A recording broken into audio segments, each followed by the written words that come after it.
Hello everybody, Chocolate Guy here, and happy Halloween. I hope you have enjoyed the month of weekly uploads, and to end this October, I'm gonna finish my Owl House Season 2 episodes ranking by discussing what I consider to be the top 10 best episodes of the season. If you haven't seen part 1 of my list, I suggest you do that first, as I give my general thoughts on the season and the series so far, and it narrows down the candidates for this list. But yeah, let's not waste any time. Season 2 has so many amazing episodes, and here are the best of the best.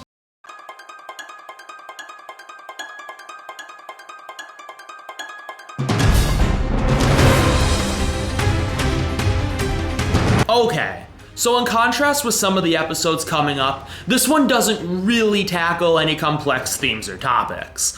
Hunter is an interesting character, and we get a lot of great development around him, seeing who he actually is behind the Golden Guard mask. And while he is very loyal and close to Belos, part of him does kinda long to connect with someone over things he's interested in outside of that, like wild magic that he is not allowed to be in the Emperor's Coven, and does have a sense of morality and even kindness. This is put to the test a little bit here.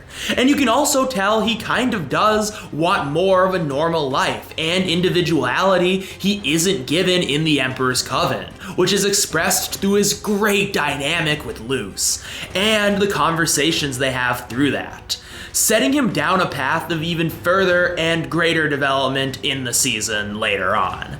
And while all of this is great, it is not as interesting or fleshed out as some other character examination or complex topics that get discussed in other episodes later and I guess earlier this season.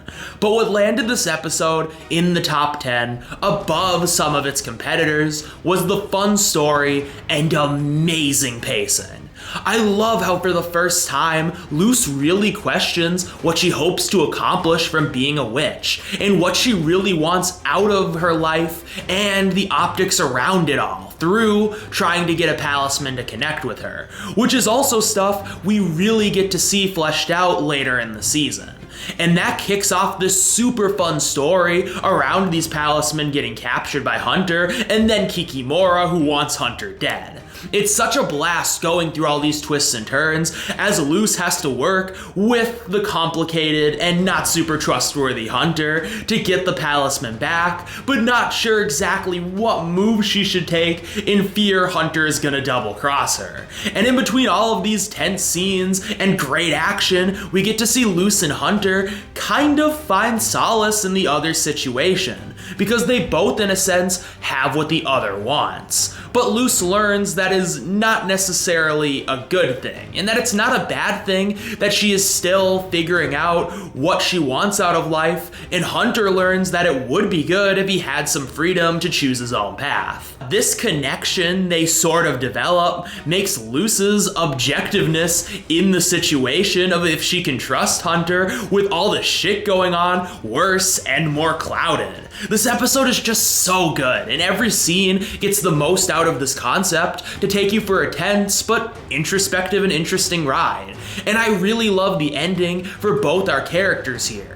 How Hunter letting Luce go and getting flapjacked but still staying in the Emperor's Coven means he hasn't completely come around, but he is moving in the right direction, and shows he took some of Luce's words to heart. And Luce, waiting to carve a palisman until she is ready, put what she learned into practice as well.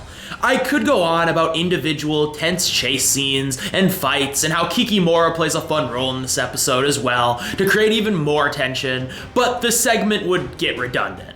It's just a blast through and through, and strong competition was the only thing that kept it this low. Get used to me saying that for a lot of these entries.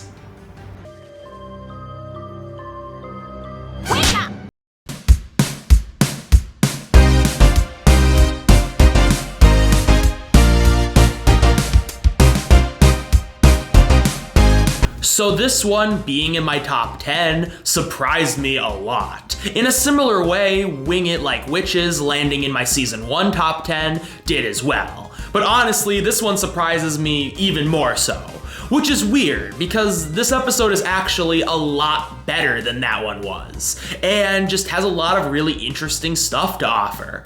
Even still, this episode on first watch, I put it in a similar category of a fun competition / sports themed episode that is a ton of fun and has some hilarious moments, and maybe some interesting stuff, and it may be a great episode even, but can't really compare with most of this season's roster, just being so amazingly strong. And maybe by default, would even be the worst episode of the season, because the season is just legitimately that good, and just more lax, less interesting episodes probably wouldn't really cut it, at least in comparison to everything else. And even on rewatch, while it grew on me and moved up the ranking significantly, it was nowhere near this list. And yet, watching it again for this list, it just barely managed to lock a spot. I don't really know what to tell you. This episode is just a lot of fun, as I said. This is one of the funniest episodes all season. There are so many great jokes throughout, from Hunter trying to interact with kids his age, to recruit people, and just doing such a terrible job at it. And it's showing how awful and unappealing the Emperor's Covenant is, but he just doesn't understand that at all or recognize it, which is so funny. Also, there's some good jokes on Luce and Amity's end with the mystery of this author. And there's also just other hilarious moments throughout. This does make the episode stand out in a crowded field, but what puts it above a lot in that field that I don't really think I gave it credit for the first or even the second time I saw this one is how it explores and develops Hunter's character through his dynamic with Willow. And just in general, there's a lot of great world building in this episode throughout.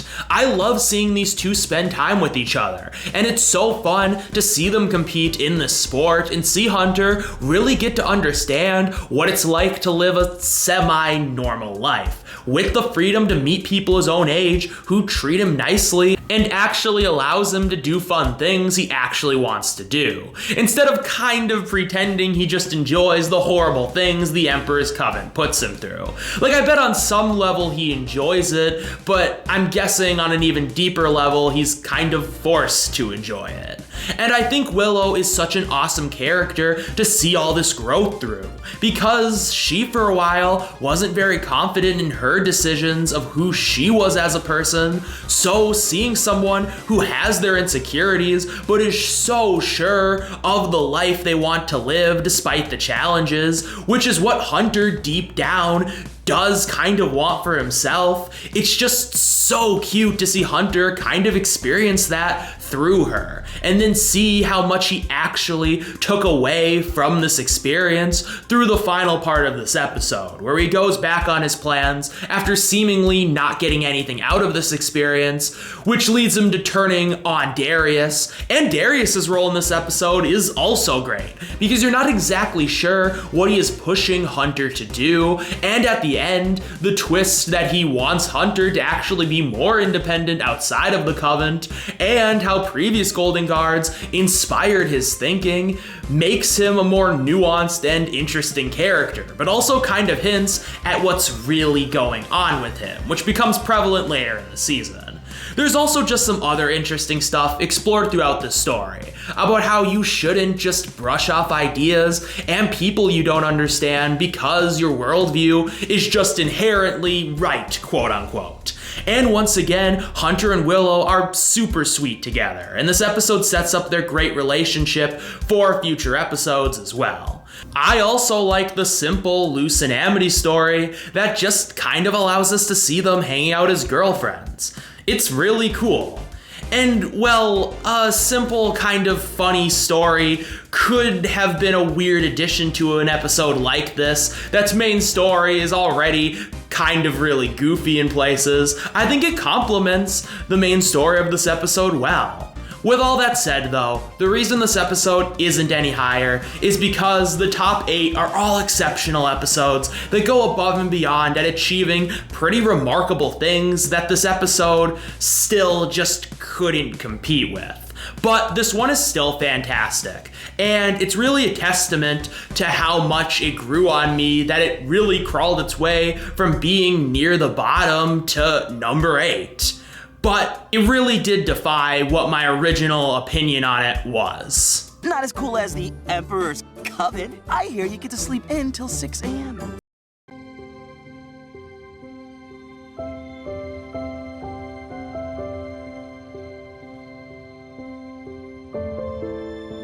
Okay, I need to start this entry by saying this. I do have some issues with this episode. I think the pacing of the story is a little weird, making some moments not land as hard as they could have.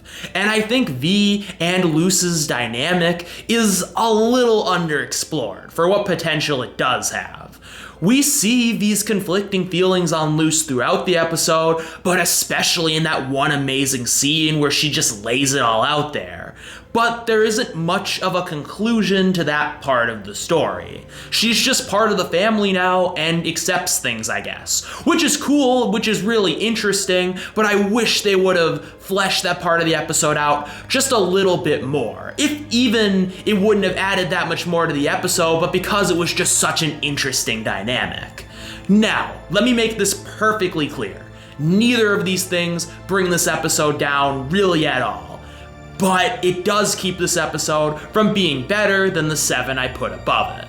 But the reason I consider this episode to still be exceptional and why it landed so high in the first place is because the way Luce sees through V what aspects of her life back home could have been like, and the exploration of the relationship between Luce and her mother, and Luce trying to figure out exactly what to do with her life in relation to both the demon and spirit world, with all these things going on. It's just so fucking good. I love how this episode slowly shows Luce through helping V live Luce's life back home and kind of getting more out of it than she does. You can tell that through many different things and the amazing discussion they have where V admits she envies and kinda hates Luce for running away from this life for honestly what some could justifiably see as stupid reasons, making Luce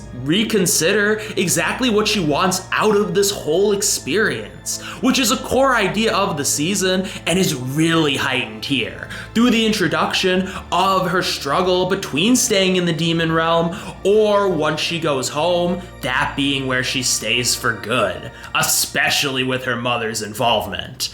I like how this episode really shows Camila as a great and compassionate person who stands up for V despite the weird situation she's in and not fully understanding what's going on, and V being a literal demon and she's never seen one before. She would probably be very justified to act in a more reactionary way, but it's cool that she doesn't, and it says a lot about her character. And we also get to see that side of her character through other little details throughout the episode, which is different than how she was portrayed in the first episode, seeming a little more close-minded to certain things, which makes sense. But her confusion with the demon world, which is unavoidable and completely understandable, like I'm honestly surprised she is this accepting of some things, makes Luce, and just how unsure she is about who she wants to be and her current situation, all the more worse, as Camila, being a distraught mother over her child's safety and having insecurities about if she's even a good mom, begs her daughter to stay with her for good. And Luce reluctantly agrees, but doesn't know if she can keep that promise. It's so powerful and moving and leaves this episode on a real downer, but opens up the door to explore so much more with Luce's character and the relationship with her mother in the future. On top of all that, this episode does have some good jokes and iconic moments, but I think the powerful moments throughout in just overall exploration of Luce's current situation through V and her mom really challenging why she ran away and where she goes now makes this one of the show's best and landed it at number 8 on this list. I resent you for running away, but I'm also thankful that you did. I don't know, it's confusing.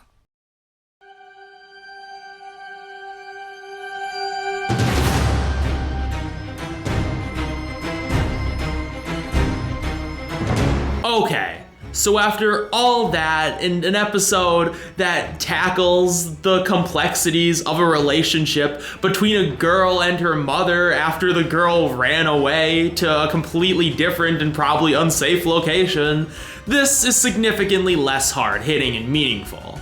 But it still has some really interesting character exploration and is just overall the better episode. This episode might not be the most deep or moving and even ambitious, but what it does have is quite possibly the most fun story and the show's best pacing. They nail that element to a T. I love the idea of right after Luce and Amity getting together, Amity goes on a mission without Luce where she wants to prove she's a good girlfriend, but isn't sure how important that actually is. But with Luce being sick and sending weird messages, this leads to Amity thinking that failure could mean the end of their relationship. And at first hearing that idea, you might think that's a weird thing for Amity to assume about someone like Luce. And at first, I was also kind of rolling my eyes at the idea of the first episode after they get together being this weird drama about the possibility of them maybe breaking up. But that's not exactly what this episode is, and they handle it in a really stellar and interesting way. Amity is young, and they do a good job getting in her head, showing her own insecurities that manifest into her thinking like this. Amity is just starting to figure out who she is as a person and who she wants to be, and Luce has been a pretty integral part of that process, even outside of them dating. But she has also been raised in a way that makes her a pretty paranoid and kind of calculated person, as seen by other examples. So you understand why she thinks the way she does. And her idea of what failure could mean is strengthened by Hunter's inclusion. Hunter is a great character, as you have seen in the last episodes I've mentioned him in, and is used especially well in this episode. He also has something to prove and is used for another thorn in our main character's sides as they're going through these mines trying to find Titan's blood, and as a way to worsen Amity's anxieties as he tries to manipulate her to let him free when he gets captured by them. All this is great, but what makes this episode so much fun is that all of this great character work is in the middle of a super exciting plot. Kikimora, Hunter, and Eda, King, and Amity are all trying to get Titan's blood first at Eclipse Lake, but for different reasons, which leads to a couple really fun confrontations between these factions, some great twists, and just an engaging story from start to finish, because there's so many elements at play here. It's like hunting Palisman, but on crack. Kikimora trying to redeem herself to Emperor Belos and being very much willing to kill Hunter if given the chance, as seen previously. Hunter trying to beat her to the Titan's blood so he can prove himself to Belos. Amity, as I said, trying to prove herself to Luce and to herself so she can feel like a good girlfriend. And Eda trying to use this experience to learn more and control her new powers. But some of her weird actions in sort of casualness to the whole ordeal when getting Titan's blood is very important to Luce going home and just shows kind of incompetence at points, also increases Amity's fears of failure, making Hunter's arguments easier to make and putting them in danger of Kikimora's forces. All these elements play off of each other so well, which leads to such an exciting ride. But the best part is that final fight. Amity and Hunter's fight might be the best of the entire show. It's so fast-paced, intense, is animated amazingly, along with the soundtrack going way too crazy. And the stakes around the fight all of a sudden become weirdly high when we find out there's Titan's blood in the key, and Luce could lose her one and only chance to go home, as there are no Titan's blood in this mine. This is it. It is literally just this key. And it's so impressive how after all the tension in the rest of the episode, with the reveal of that information, the episode can go from 1 second, Amity trying to be more like Luce and reaching out to Hunter in a really sweet low-key moment after gaining more confidence in herself and faith in Luce, and then immediately the episode shifts back to that crazy edge-of-your-seat fight. And the moment where Amity gives up the key is truly telling for where both characters' headspaces are at, and how they both have some room to grow.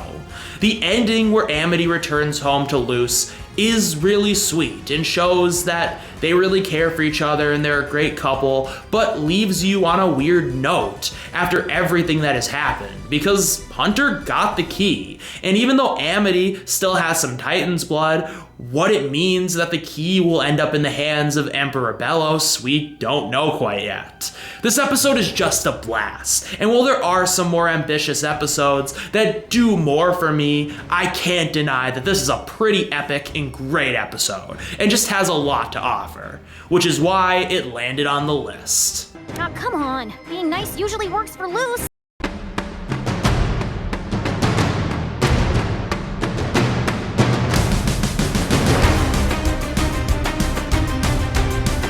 This episode might not be as interesting on paper as the last two I talked about, or more directly focus on complex themes, but this episode is just the show at pretty much its very best.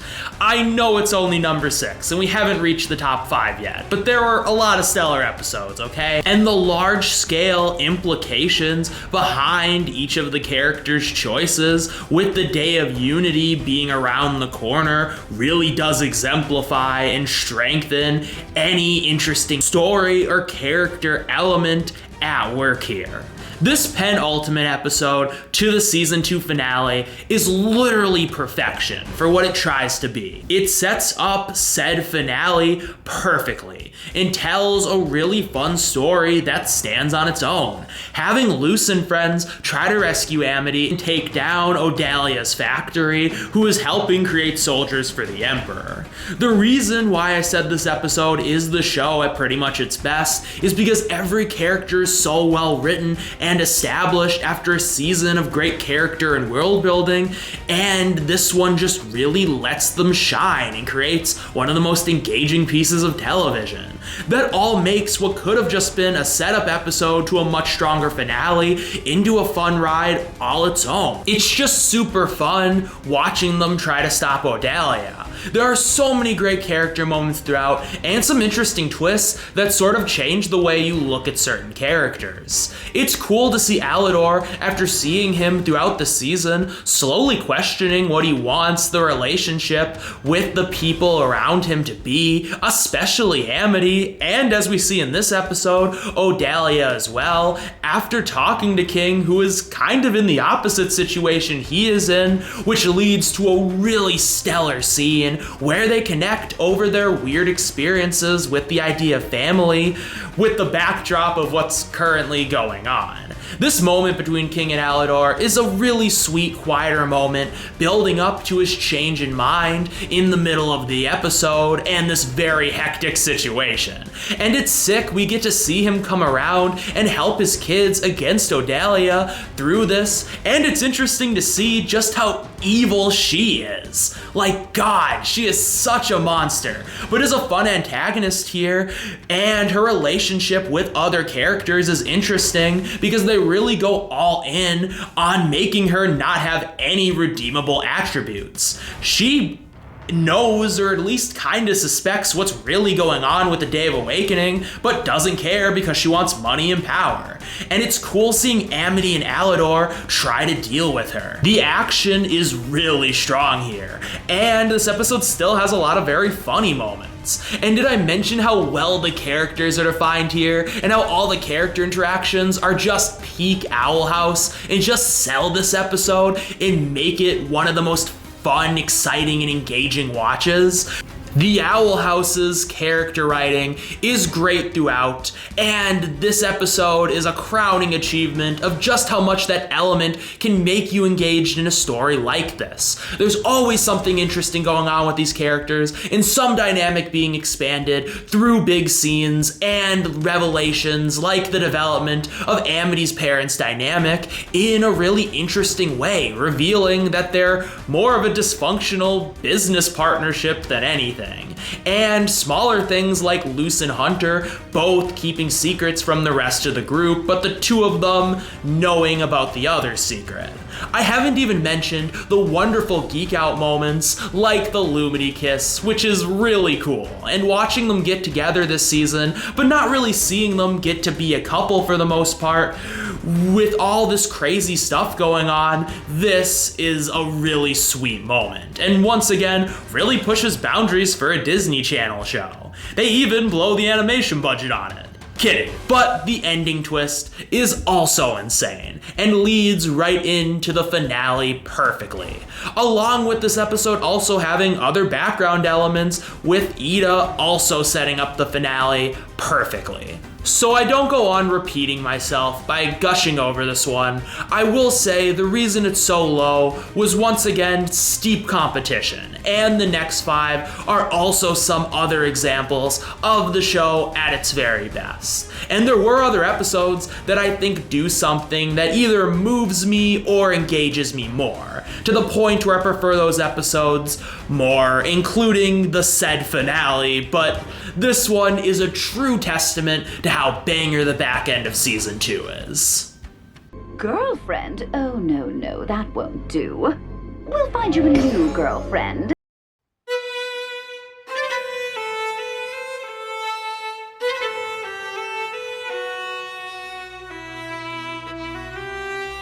So we're entering the top 5 with another slow grower for me.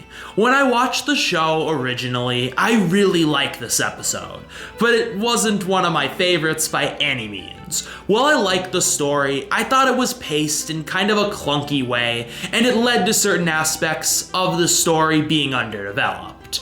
Watching it again, and for a third time for this list, however, I don't agree with that second point, and while the pacing is weird, it does what it needs to do to tell a really gripping character drama that slowly builds to one of the best scenes of the entire show. It's really effective for what this episode tries to accomplish. There's just so much interesting stuff going on here. You have a great introduction to Rain, and their interesting dynamic / romance with Eda. They're one of the best characters of the season, and right from the start, you get to see why. Their powers and goals are super cool, but they're also extremely dorky and have stage fright, literally and I guess figuratively, by them not making any super big moves against the Emperor until they have someone like Eda who knows how to plan such action. Also, they're a great non-binary representation. You also get to see in this episode some of the other Coven heads and learn that there are actually other forces working against the Emperor. It makes this world more rich and interesting. There is also a fun side plot involving Luce and King trying to win a competition that'll hopefully give them the opportunity to reach out to King's father. There's some really good jokes around this and some sweet moments. But the main part of this episode, and why it is so good, is Eda's story. Eda thinking that her children are growing apart from her and are gonna leave her soon, leading to her teaming up with Rain to take more bold and risky action to take down the Emperor because she slowly is feeling more and more like she has no reason not to, is an incredibly compelling story. Because of Luce and King, when preparing for this competition, Eda overhears part of their conversation that makes it sound like both of them are gonna leave her. So she has a good reason to think this, and when either of them is gonna explain anything further, she runs off because she is not ready to hear it. This is a smart way to keep it a mystery of what's actually going on, while playing into Eda's struggle. It's a ton of fun seeing Eda work with this rebel group and learning more about Rain and their history together. Also, seeing through her using bard magic, we just get to see how destructive her magic has become, which in multiple ways sets up the climax of this episode. But through this, you also start to question, with how much Eda is struggling with her current situation, what she would really be willing to do to stop the Emperor, and what she would be willing to do to run from all her problems. All of this in that sick little detail of us slowly getting to see more and more of how Eda's curse affects her bard powers, and us slowly hearing more and more of the song she plays before that great scene near the end of the episode. It all once again sets that scene up perfectly. But that scene is the reason more than anything else why this episode is so high and why the story is so strong. The scene where they play Rain's Rhapsody or Eda's Requiem to stop the two Covenant leaders is one of the best in the show. The animation and art direction, with the contrast of the golden glow and then the black magic consuming everything in its path, matched with the theme itself being gorgeous, and just how well this scene shows Eda at her absolute lowest point in probably the entire series. She wants to run from her problems so bad, and has found a reason and justification to do it permanently. And that's what really pushes the scene over the edge for me. Eda doesn't back out. Rain stops her from doing the unthinkable. And if they didn't, she would have let herself been consumed by her own fear and anger and gotten killed by it. It's so powerful how this really gorgeous scene is just contrasted by this really destructive anger and despair.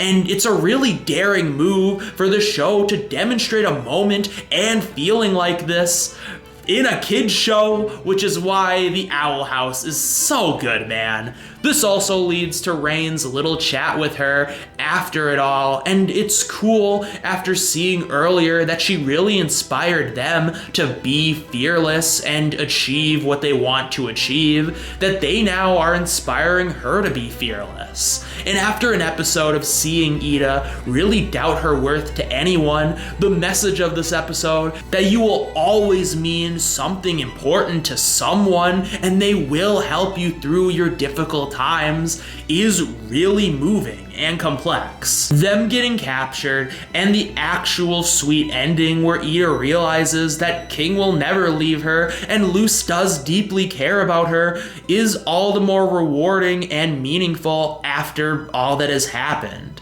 and Rain and Eda's final conversation. As I said, this episode is really powerful, and I can't believe I didn't give it the recognition it deserved in the past, and that I was slow to really get this one. But its pacing not being the absolute best does lead it to not be as interesting overall, if only compared to the other 4 episodes I put above it. And honestly, that's the only way it's less interesting than anything, because this episode is just so good. But damn, that is literally such a minor non-issue that wouldn't affect it in any other context, and it was definitely in contention for a higher placement. I'm really splitting hairs to separate some of these episodes because this one and the beautiful scene is just so wonderful and deserves all the praise that it gets. Eda, do you have kids?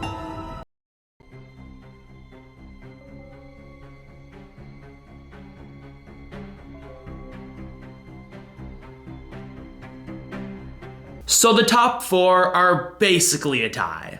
They're all some of the best episodes in their own way, and each have something really unique to offer. I had to think long and hard about which I slightly preferred to put some over the others. The differences are so minimal, but when it's all said and done, Hollow Mind landed here. Once again, let me reiterate, this episode is amazing.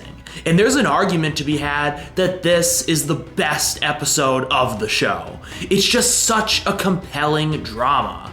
The concept of Hunter and Luce being stuck in Belos's mind, using the same spell used on Willow last season, is genius. And I love how this episode, right off the bat, messes around with this concept by having Belos's mind not work in the exact way normal ones do, which makes sense.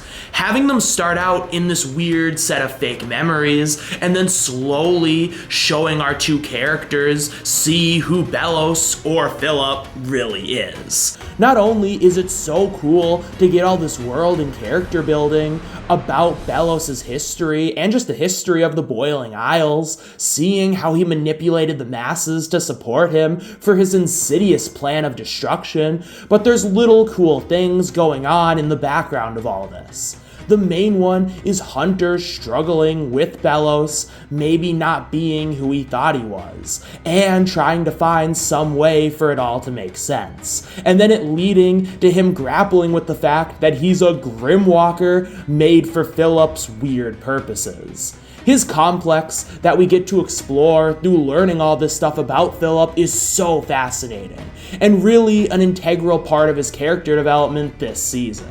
It's also really interesting seeing Luce try to push him towards the truth while simultaneously helping him work through the difficult challenges he's going through.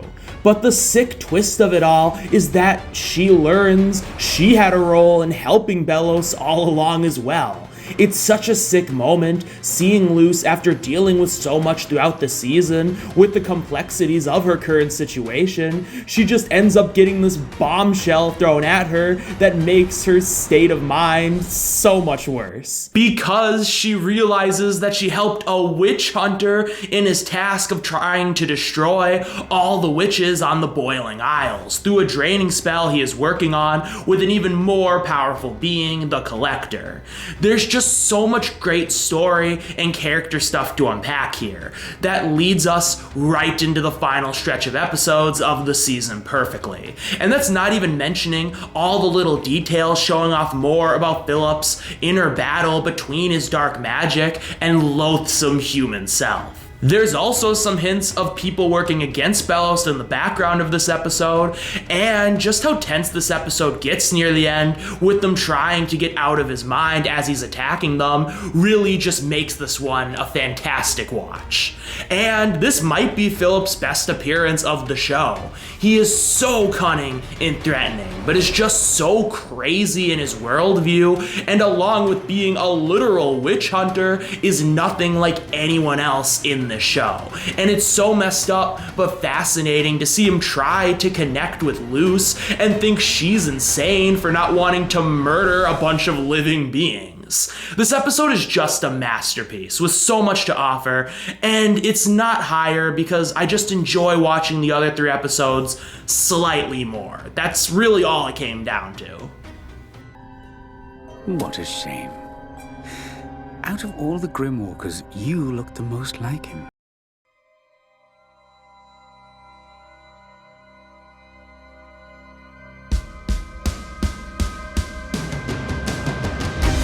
Alright, so here we are.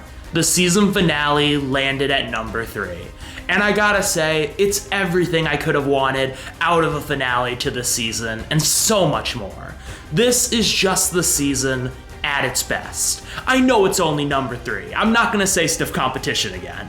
But yeah, everything about this works when it could have ran the risk, especially in this show, of elements feeling rushed or underdeveloped. But no, it works perfectly off of the last episode to give focus on stuff not touched on there. We get this awesome story split between 3 perspectives. All of Luce's friends going after Luce, who left on her own to fight Belos, Eda and her squad at the Day of Unity, trying to stop the draining spell, and Luce confronting Belos. And these 3 story beats create some of the most exciting television There's so many great twists throughout to keep you on the edge of your seat. Each character is thrown for some kind of loop, compromising their plans. There's a ton of awesome action, and through all this, we still get a lot of great character moments, like the ones between Rain and Eda, showing how much, through all this chaos, they really care for each other.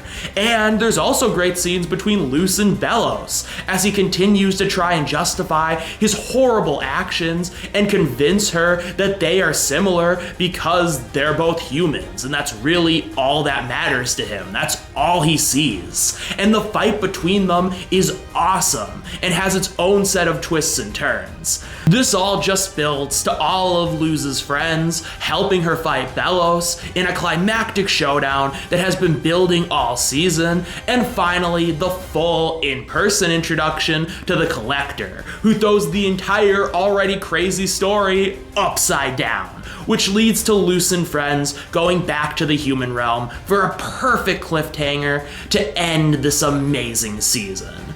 Wow, there's just so much great stuff though to unpack here that I didn't even get the chance to mention some more specific stuff, like a lot of the great little character moments that wrap up things being built all season, and some of the twists more specifically that just continually raise the stakes and add more tension and create the perfect pacing for a finale like this. And honestly, the reason I haven't mentioned a lot of those things in specific is because I really can't add anything besides this finale is peak, and you need to watch season 2 of Owl House to experience all these great moments and surprises for yourself. Also, this video is long and I still have 2 more episodes to get through. I might come back and talk about this one another time someday.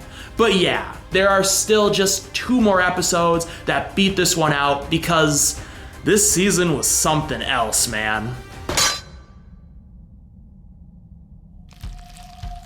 What you playing?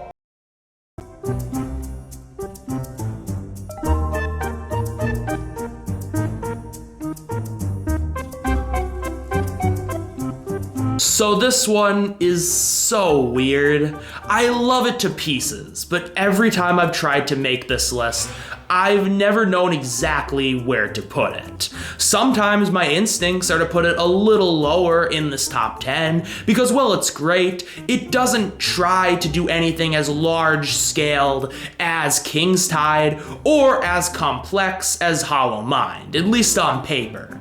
But at the same time, part of me wants to put it at number 1 because each of these 3 stories that the episode showcases taps into one of the Owl House's best elements and hits on them flawlessly, creating one of the most bizarre but wonderful watching experiences.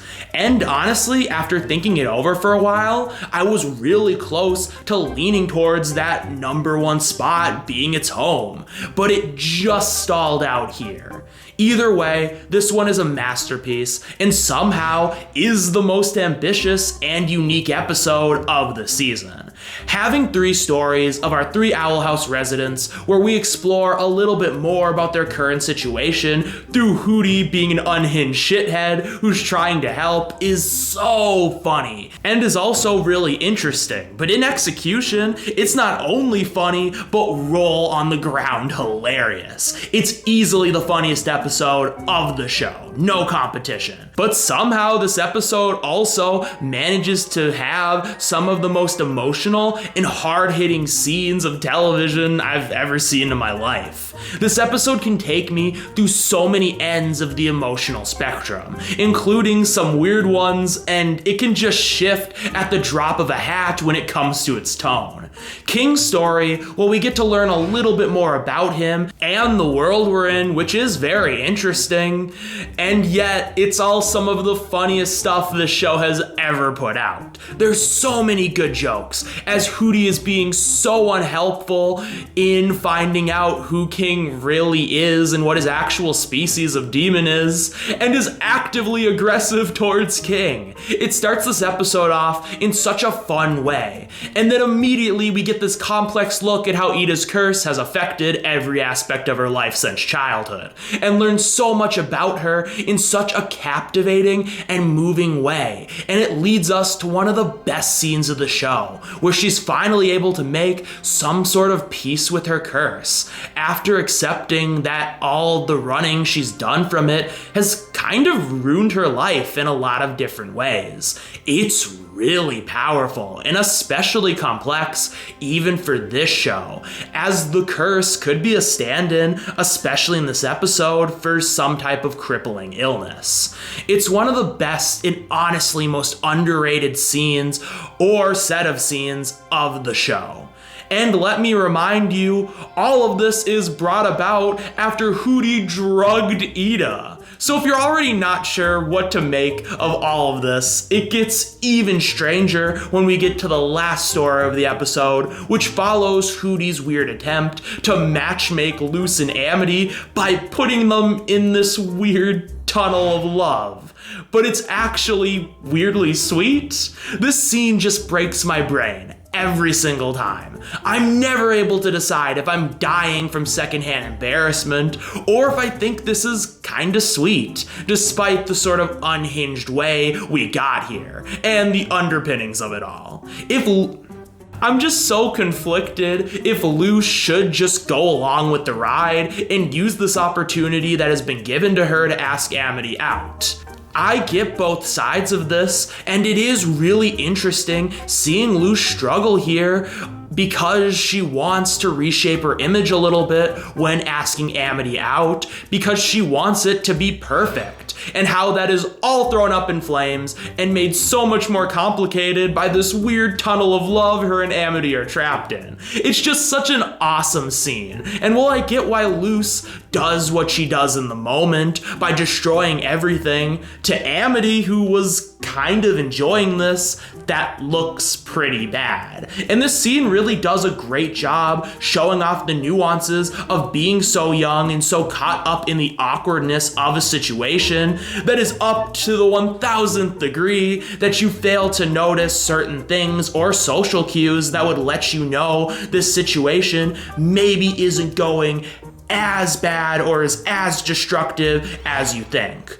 Also, for all the episodes that focus on the Lumity dynamic before they get together, I think this one does the best job of showing what it feels like at that age to have romantic feelings for someone. It's really, really powerful and effective. It's also a very good showcase that this experience is pretty similar whether you're straight or part of the LGBTQ community. All three of these storylines are so different, but each serve a unique purpose and have something really fascinating to say about our main characters. And all three lead to a really awesome ending, where both Luce and Eda kind of get to put what they learned about themselves into practice while trying to stop a distressed Hooty from destroying everything, and Luce, to get him to stop, finally gets over her fears and asks Amity out. Well, actually, Amity kind of beats Luce to it, but you know. It's such a sweet moment that has been building for a long time,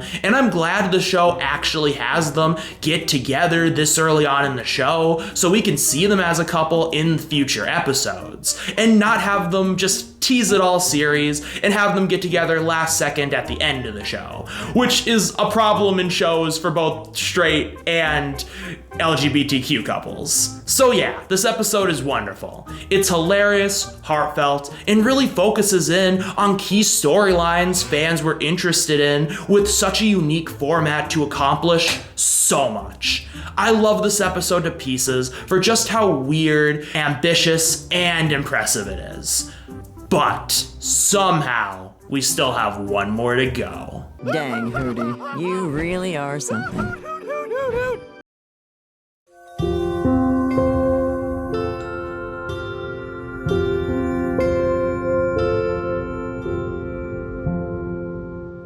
So here we go, the best episode of The Owl House Season 2. Why is this my favorite? Well, because this is just one of the most heartbreaking and beautiful episodes I have ever seen in my life. Anxiety, especially that coming from trauma, is a difficult but relatable subject to most, including myself. And the way this episode showcases that is brilliant. I love this story. Seeing Luce, who is clearly running from something that is making her anxious by doing everything she can under the sun to get her mind off it, is incredibly relatable, especially as someone who's dealt with pretty bad anxiety of my own at multiple points of my life. And this episode really captures how certain events or things can really bring that out of you. Which we don't learn exactly what that event is for Luce until the end of the episode. Which is smart and gets you engaged in the episode's story, though we are given hints early on. It immediately starts the episode off on a relatable note and gives you a bit of a mystery to get hooked on. And while I said, Luce's actions are relatable, they're not always good. Sometimes when your anxiety is this bad that you can't even stop and engage with something unless it is consuming every part of your mind and body, then you need to step back and figure out how to deal with your anxiety and what reasons may be causing it, and not just hiding and running. And through the episode's story, we really get to see this on full display, as Luce gets herself involved in a scheme to prove Amity's father wrong by getting Amity into a tournament and helping her win, which is all really interesting and develops this dynamic between the two and shows how they both kind of strayed, in a sense, from the path they were both kind of pushed towards taking, but just can't see eye to eye on this because Alador is bent on upholding what him and Odalia, but probably mostly her, expect from the most powerful child of the household. Is that fair to say? Leave a comment down below if you think I'm underselling her siblings. Speaking of her siblings, Edric gets a nice subplot that fleshes out his character and shows him also kind of finding his own path with his magical teachings after feeling down on himself and his own abilities for a while by helping Eda and King get some information about the Day of Unity out of Warden Wrath. It's pretty sweet and low-key, and there's just some great character work and development throughout this entire episode. There's also some awesome action and funny moments, but all that is kind of standard. But what isn't, and what puts this one above the other episodes I've talked about, is this. Throughout all of this episode, we see more and more how Luce can just not live in her own shell. How the second she is not the center of attention, she needs to force her way into being front and center of everything because she can't take the intrusive thoughts that she's trying so hard to ignore. And we see this through many different little moments, but especially through her joining the contest herself under the guise of helping Amity, but you can clearly tell it's just to distract herself. And her constant need to be doing something gets Amity in trouble, and everything comes crumbling down from there. Luce is kind of outed for not really caring about Amity's situation, and just sort of using it to run away from stuff she should be dealing with, and is being very untruthful to Amity about all of it. And I deeply get why both Luce and Amity feel the way they do in this situation, as it is a very real one to be in. Luce didn't mean to hurt anyone, and it's understandable why she doesn't want to talk about really personal seeming problems. And on some level, she absolutely does care about what Amity's going through and what she's helping Amity work towards, even if some of the reasons she's interested are a little more personal and self-centered than she'd like to admit. But all the lying to your significant other and your problems actually having negative consequences on them is a very understandable reason why Amity would be frustrated. This complex and real-to-life situation leads to what I think is the best scene of the show. After running from her problems and having it lead to horrible consequences, she finally reaches out and tells Amity about how a long time ago her father died and how her mom has a tradition of picking flowers for each other and visiting his grave. But now she can't do that because she is not home and just doesn't know what to do with herself. This is the best scene of the show for two reasons. One, it is so heartbreaking, but goes to show how trauma and the removal of the safety net of things like norms and traditions, which make a person feel whole, can trigger deep anxiety and even worse. But Amity understanding and trying to help Luce do something to make her feel better and work through this is what truly makes this episode insanely powerful. That just talking to someone you're close with might not solve everything, but it could really mean a lot. And while trusting someone with such personal information is difficult, if you care enough about someone, it could make a world of difference. And most people you are close with will accept your own shortcomings like Amity does, and will try to understand your situation if you open up and can be honest as you can be.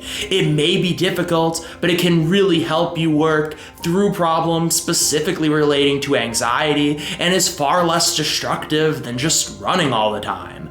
That's why this moment really works and is so powerful, because it conveys all that in a simple but beautiful scene, and is so effective, especially because we have spent the rest of the episode seeing what running from her feelings has gotten Luce. So it's just so sweet to see her finally confide in a person she's close with and actually get something meaningful out of it.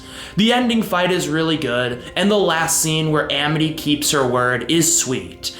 And both goes to show how much Amity's words meant to Luce and exemplifies the message of reaching out beautifully. So yeah, this is just so powerful and deeply connects with me to my core because of personal experiences, and this lesson is done in just such an effective way. And it's one I wish I would have learned earlier in my life, and one that I think everyone needs to be reminded of from time to time, because reaching out whenever you're struggling is very difficult, even if you're someone who's done it before and believes in it very deeply. There's just so much great story and world building stuff along with this, and an awesome and fun plot, but that element, and especially that final scene, make this easily the season's best episode. Now what?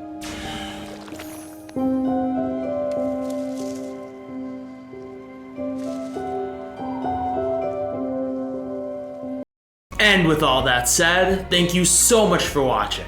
And if you enjoyed this video, please leave a like and subscribe. Also, don't forget to leave a comment down below about what your favorite episode of the Owl House Season 2 is. Thank you all once again for supporting my videos throughout October. I'm really glad I got to do one video a week throughout the month, and I hope you all enjoyed the content as well. It will be a little while till my next video, as I do need a little break, but I will release an update soon with plans for new videos, and new videos will definitely be in the works soon. So stay tuned for that. But with that, I hope you're having an awesome Halloween, and take care. This is Chocolate Guy, signing off.